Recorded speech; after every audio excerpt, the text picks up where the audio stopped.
राहुल गांधी देश की सेना को लेकर अक्सर विवादित बयान देते हैं। कभी सेना का अपमान करते हैं तो कभी सैनिकों का मनोबल तोड़ने की कोशिश। अब वो ऐसा क्यों करते हैं, ये तो चर्चा का विषय है। राहुल गांधी ने केंद्र सरकार को कटघरे में खड़ा करने के चक्कर में एक बार फिर ऐसा बयान दिया है जिस पर बवाल मच गया है।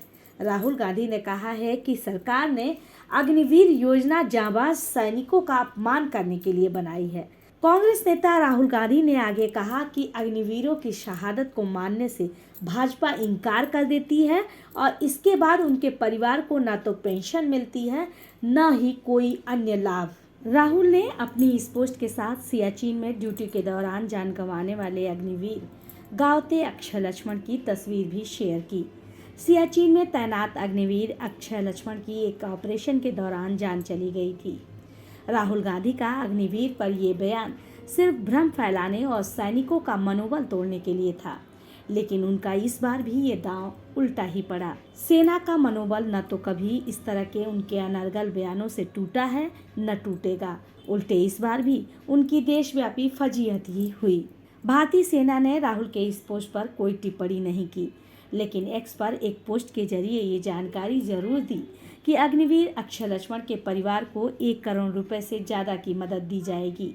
सेना ने साफ किया कि सोशल मीडिया पर इस तरह के कई गलत मैसेज लिखे जा रहे हैं, इसलिए ये बताना जरूरी है कि सैनिक के परिवार को नियमों के मुताबिक आर्थिक सहायता दी जाती है। सेना ने बताया कि नियमों के अनुसार गैर अंशदायी बीमा यानी इंश्योरेंस के 48 लाख रुपए, अनुग्रह राशि 44 लाख रुपए, 4 साल के बचे कार्यकाल का वेतन यानी 13 लाख रुपए से ज्यादा, आर्म फोर्सेज कैजुअलिटी फंड से 8 लाख रुपए का योगदान, तत्काल 30,000 रुपए की सहायता और सेवा निधि में अग्निवीर या योगदान भी परिवार को मिलेगा। इसमें सरकार का योगदान और ब्याज भी शामिल होगा। राहुल गांधी के सेना पर इस तरह के बयान पर सियासत होना स्वाभाविक है। बीजेपी ने इसे राहुल की गैर जिम्मेदाराना बयान कहा है। वैसे ये कोई पहला मौका नहीं है जब राहुल बाबा ने सेना पर निशाना साधा है। राहुल गांधी के सेना पर दिए आपत्तिजनक बयानों की एक लंबी फेहरिस्त है। करगिल की लड़ाई से लेकर तवांग झड़प तक, पुलवामा हमले से लेकर सर्जिकल स्ट्राइक तक, हर बार राहुल गांधी ने सेना पर इस तरह के बयान दिए हैं। कभी सेना की वीरता और शौर्य पर सवाल उठाए हैं तो कभी मनोबल गिराने की बात की है।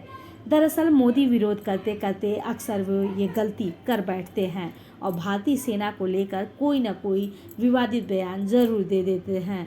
अमृता श्रीवास्तव की रिपोर्ट।